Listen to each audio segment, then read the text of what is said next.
By instinct कोई शख्स अक्लमंद या बेवकूफ नहीं होता। अक्लमंदी और बेवकूफी के ताल्लुक इंसान के दिमाग के जो खलिए हैं वो मरते और बनते रहते हैं। अक्लमंदी और बेवकूफी के ताल्लुक बराह रास्त उन खलियों के साथ है, और अकल का ताल्लुक मुशाहिदे से भी है बराह रास्त। किसी इंसान का जितना ज्यादा एक्सपोजर होगा और जितने ज्यादा उसका मुशाहिदा तेज होगा, वो जहां जाए, जिन लोगों के पास बैठे, उनको बड़ी गहरी नजर से वो स्टडी करता है और वहां से अच्छी चीजें पिक करता है, तो इंसान दिन ब दिन अक्लमंद होता चला जाता है, समझदार होता जाता है। तो हमारी अकल का ताल्लुक बराह रास्त दो चीजों से है, एक मुशाहिदे से है, लर्निंग से, और तीसरा एक्सपोजर से है। तो किसी इंसान को जितना ज्यादा एक्सपोजर मिलता है और फिर उसका मुशाहिदा भी तेज हो, तो वो उतना ही ज्यादा उसका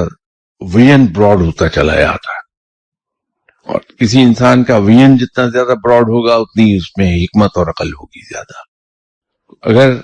मैं ये चाहता हूं कि मैं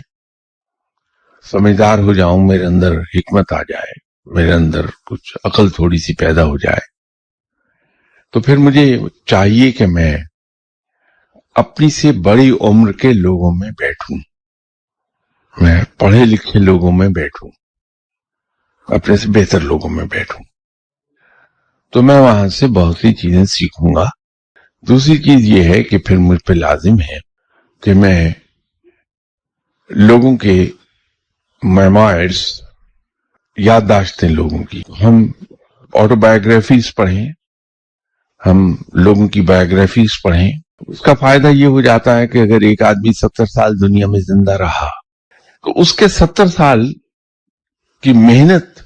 हम चंद 100 रुपए में खरीद लाते हैं मार्केट से, और 2 दिन 3 दिन लगा के उसे पढ़ लेते हैं। और तीसरा एक इसका जरिया बहुत बड़ा, वो वसीला ज़फ़र भी कहलाता है, और इसलिए शायद जनाब हज़रत बख्तियार काकी रहमतुल्लाह अलैह साहब ने फरमाया था कि फकीर पर लाजिम है कि वो रब की जमीन पर चल फिर कर चीजों का मुशाहिदा करे, तो सफर से विजडम बहुत आती है।